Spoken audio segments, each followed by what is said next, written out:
ఈ పిల్లలు అడిగినప్పుడు ఇంట్లో 10 నిమిషాలలో ఈ స్వీట్ అయితే ఇలా ప్రిపేర్ చేసి పిల్లలకైతే పెట్టాలండి. చాలా టేస్టీగా సూపర్గా ఉంటుంది. పిల్లలు స్వీట్ అడిగినప్పుడు బయట నుంచి కొనుక్కోకుండా ఇంట్లో ఇలా చేసి పెట్టాలా, చాలా బాగుంటుందండి. ఇది వేడివేడిగా అయితే ఉన్నది, ఫ్రిడ్జ్లో అయితే పెట్టుకొని అయితే చల్లగా అయిపోయాక పిల్లలకైతే పెట్టాలా. టేస్ట్ అయితే సూపర్గా ఉంటుందండి. దీని ప్రాసెస్ ఎలా చేశానో చూపిస్తాను. ఒక పాలు అయితే పాల ప్యాకెట్ తీసుకున్నాను, 1/2 లీటరు. దాంట్లో నిమ్మకాయ రసం అయితే వేసేసుకున్నానండి. చూడండి, స్టవ్ అయితే ఆఫ్ చేసేసాను. మెల్లమెల్లగా కొద్ది కొద్దిగా పోసుకొని ఇలా కలుపుకుంటే పాలు అనేది ఇరిగిపోతాయి. ఇది 1/2 లీటర్ పాల ప్యాకెట్ అండి. చూడండి, ఇలా ఇరిగిపోయాయి. తర్వాత ఇలా ఇరిగిపోయాక కొద్దిగా చల్లగా అయిపోతానికి ఇవ్వాల. ఒక 5 నిమిషాలు చల్లగా అయిపోయాక మనం బట్ట పెట్టి వడపోసుకోవాలండి. నేను జాలీతో పోసుకుంటున్నాను. చూడండి, మొత్తము వడపోసుకోవాలా.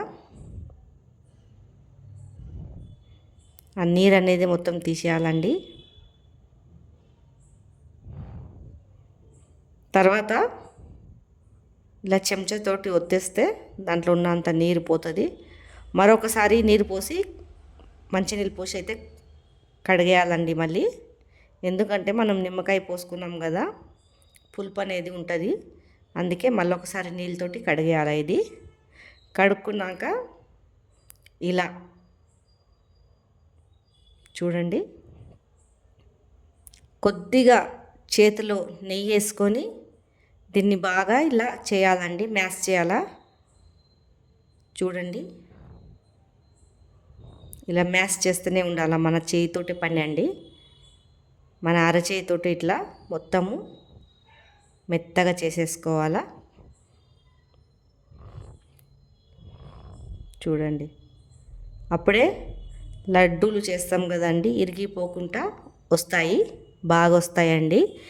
ఇలా చేయితోటి అనుకోవాలా. బిజీ అండి, ఇలా పిల్లలు అడిగినప్పుడు అలా చేసిస్తానికి టేస్ట్ అయితే సూపర్గా ఉంటుందండి. కొద్దిగా మనం చేతికి ఆయిల్ అయినా పూసుకోవాలండి. కొద్దిగా అయితే ఆయిల్ అయితే పూసుకున్నాను.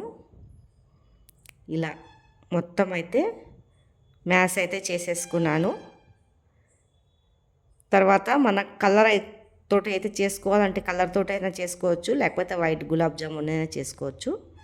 నేనైతే కలర్ లాగా చేస్తున్నానండి. 2 కలర్లు అయితే తీసుకున్నాను, ఫుడ్ కలర్లు. దీన్ని బాగా మెత్తగా మ్యాష్ చేసుకోవాలా.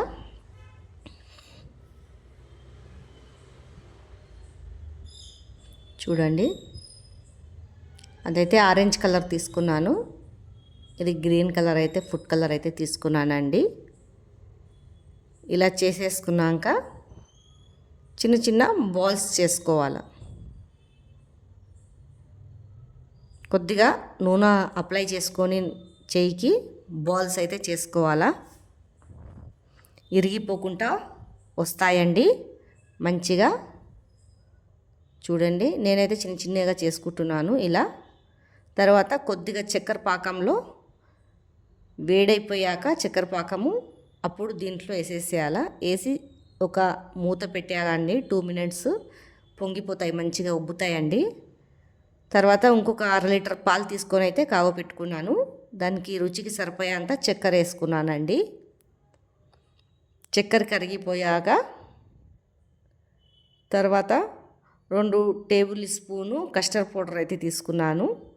పచ్చిపాలల్లో అయితే కలుపుకోవాలండి కస్టర్డ్ పౌడరు. పచ్చిపాలు పక్కకు తీసుకొని కొద్దిగా చూడండి ఇలా మంచిగా కలుపుకోవాలా. ఉడకనియాలండి, కొద్దిగా చిక్కతనం వస్తుంది మంచిగా ఉడికితే.